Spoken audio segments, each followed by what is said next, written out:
This looks a very different sort of film. I detect a story here. Yes, this was 1929. Most of the textbooks say that Alfred Hitchcock's film Blackmail is the first sound film, but I don't think it's right. This is the first one. It was directed by Carlton Knight, and as you'll see, it's mainly shot as a silent film. It uses mainly silent shots.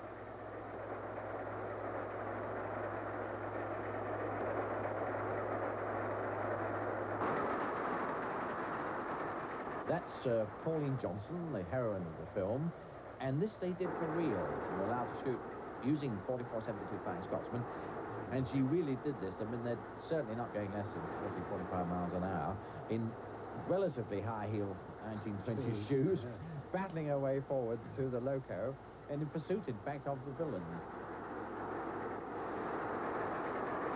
Now, the fireman of the film is Ray Milland. It was his first movie.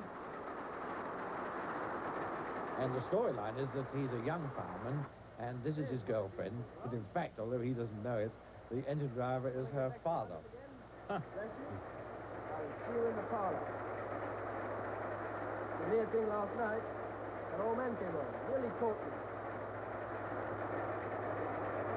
Just managed to dodge him with the skin of my teeth.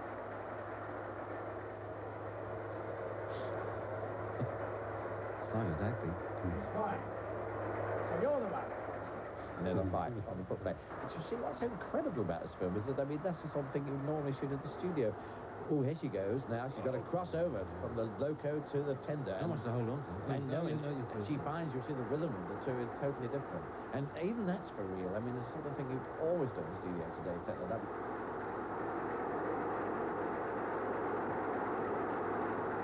She's in pursuit of the villain, played by Alec Hurley. What's his interest in the villain? Oh, he's out to get the engine driver who ratted on him and lost him his job. Ray Milland, go. You see, even that shot for real, it's extraordinary the way they set them up.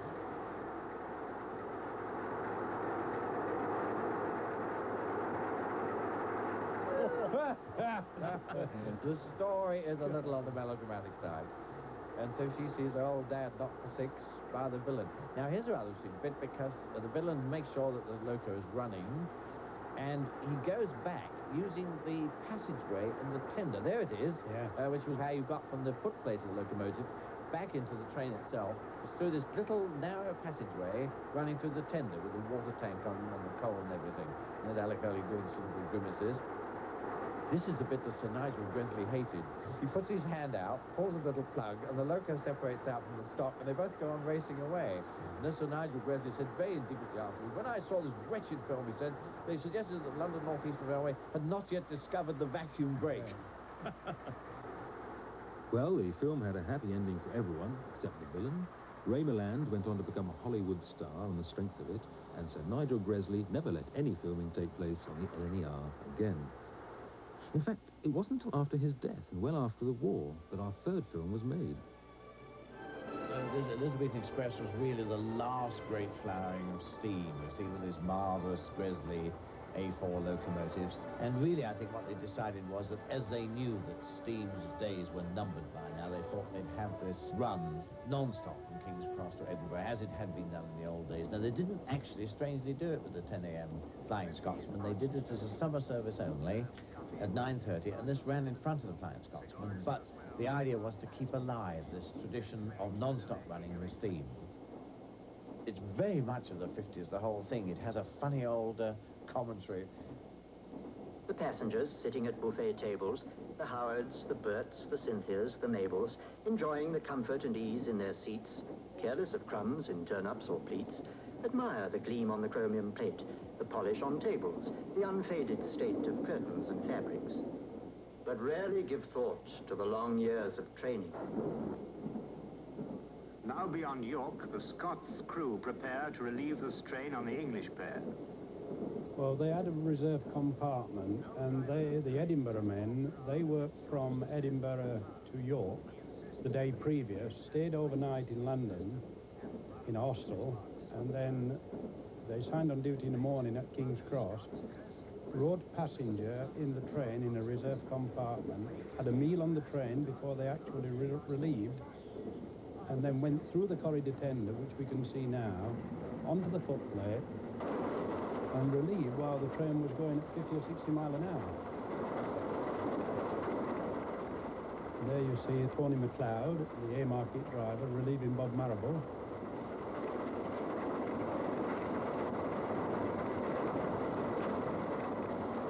Bob Marable's taking his case and walking back and through. And there's Mungo Scott.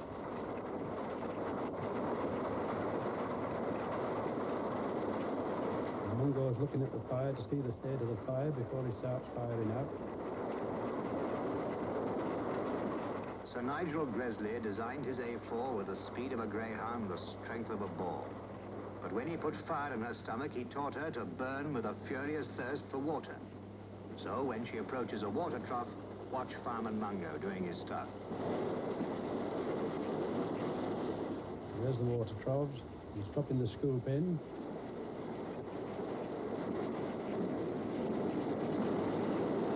And there you can see the water overflowing. And I should imagine they'll get somewhere in the region of about 4,000 gallon if they're lucky. But these guys are the kings of the track. Oh yes, they're top-linked men, and probably Tony McLeod there, he'd worked on the railway, say, 40 years before he started doing this type of work. So they're all quite old, then?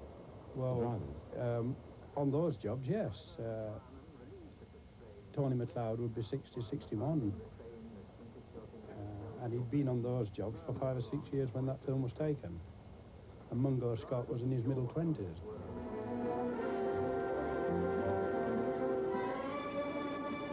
As they come down from Grant's house, the peak of the climb, they're over the worst. And she's running on time.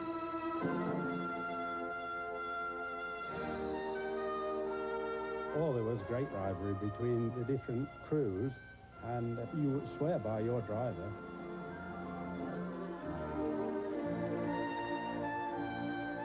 The consumption worked out at about a ton per 60 mile. So you actually physically lifted on a little shovel 7 tons of stuff? Yes, yes.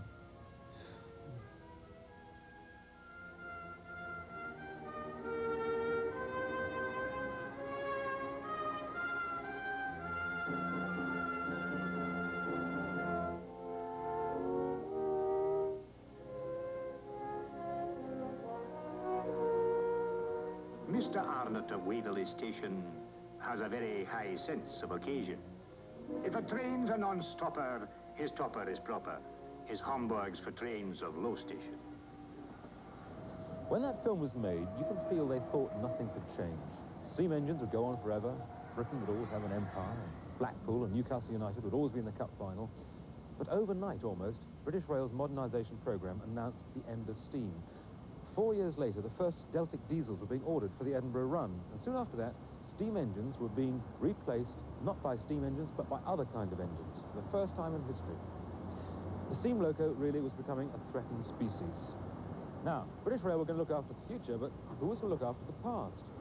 In the nick of time, a new breed of man arrived, the private collector.